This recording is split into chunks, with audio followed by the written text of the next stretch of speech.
अस्सलाम वालेकुम। तो जी हम आज जेनेटिक रेगुलेशन का एक बड़ा इंपॉर्टेंट टॉपिक ओपेरॉन होता है, ठीक है। तो आज हम ओपेरॉन का डिस्कस करेंगे गाइडन एंड हॉल से, ठीक है। तो बुक की लैंग्वेज देख लेते हैं, फिर मैं उसको एक्सप्लेन भी कर दूँगी।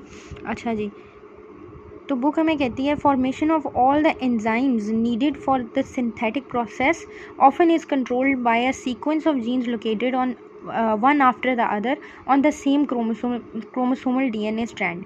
This area of the DNA strand is called an operon.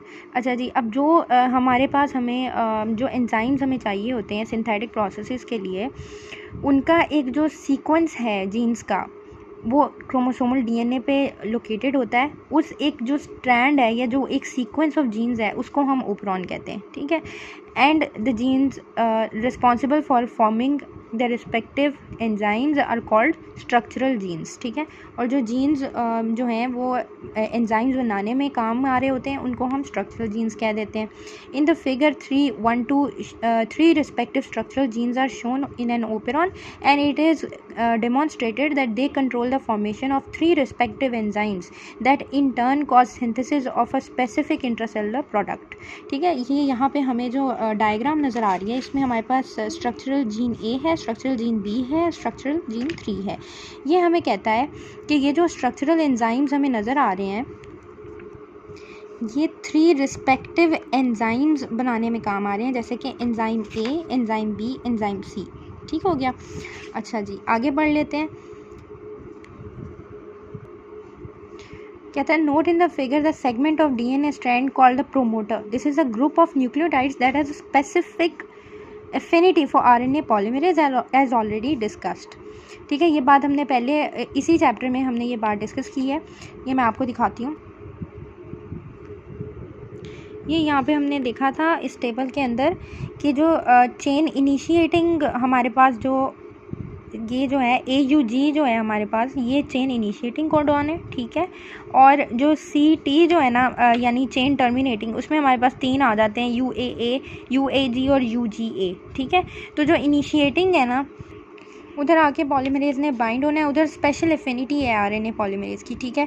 और उसने आके अपना काम स्टार्ट करना है। The polymerase must bind with this promoter before it can begin travelling along the DNA strand to synthesize RNA, ठीक है। Therefore the promoter is an essential element for activating the operon, ठीक हो गया।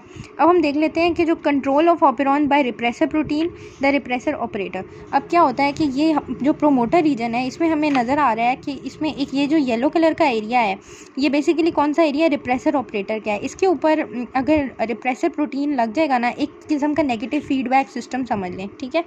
तो negative feedback system क्या है कि जब एंजाइम की कंसंट्रेशन जो है वो हमारी रिक्वायर्ड कंसंट्रेशन से ऊपर चली गई है तो हमारे पास जो रिप्रेसर प्रोटीन है ना वो आके इस रिप्रेसर ऑपरेटर के ऊपर अटैच हो जाएगा और जो डीएनए आरएनए पॉलीमरेज जो है वो इसके साथ बाइंड नहीं हो सकेगा, ठीक है।